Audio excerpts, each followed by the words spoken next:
Yo, YouTube, what's going on, man? Hope you're all good. Jake Parton here with another video. And just wanted to jump on here and just share some encouragement. You know, the journey's a very interesting journey, okay? It's full of ups and downs. It's full of confusion.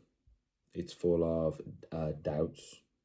Your paradigm is gonna constantly be in the way. You can never let go of fear.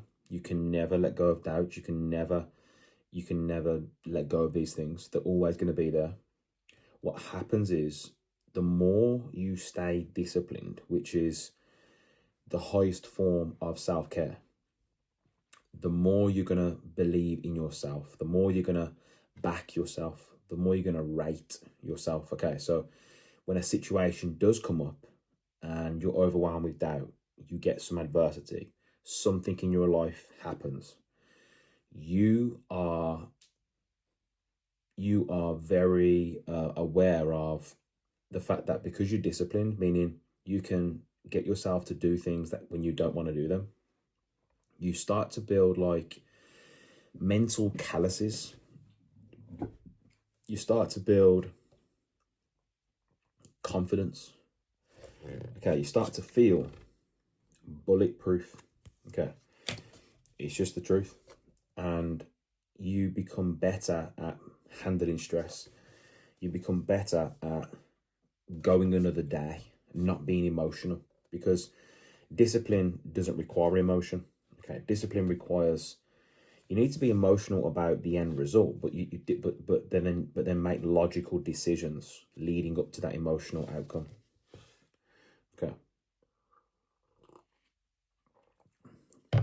Now, obviously, along the journey, what I found is that we can be distracted. One of the things that was distracting me over the years was being out of shape physically. It was actually distracting me. And I never really thought about it this way until today when I heard Alex Hormoz's wife, Layla, talk about how when she is out of shape, she genuinely feels like it takes up a piece of her mind. And it's so true. And I'm like, no way, like that's so true. And it's also true about the people that are following you as well. So it's not just a distraction to you.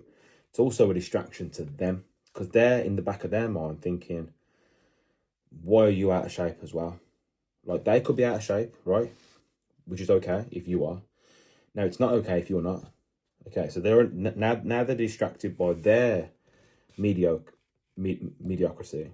They're also distracted by why you as their leader are mediocre. It's actually taken up a piece of their mind. And here's the crazy thing, they don't even know that it's taken up a piece of their mind. This is why when someone tells me, hey man, you know, you got to do this, you got to do this, you got to do this.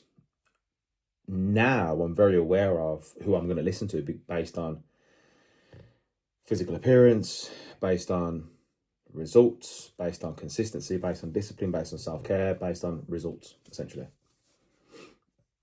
Before, when I was unaware of this, if someone who wasn't taking care of themselves physically in their life was to tell me something, I'd just put my back up, and I don't know why, but I'd feel like, why, you know, you shouldn't. I don't even know why I didn't want to take their advice. It's because I was distracted by their lack of discipline. So, and it's something which you can't really explain to someone who doesn't want to experience confidence. The people that watch my content are hopefully people that are walking that self-discipline path. This message will resonate with you more. You know, when you are on track and you're creating the right habits, you're going to feel a lot more peace. You're going to feel like there's a sort of knowingness about your future because you can get yourself to do X, Y, Z.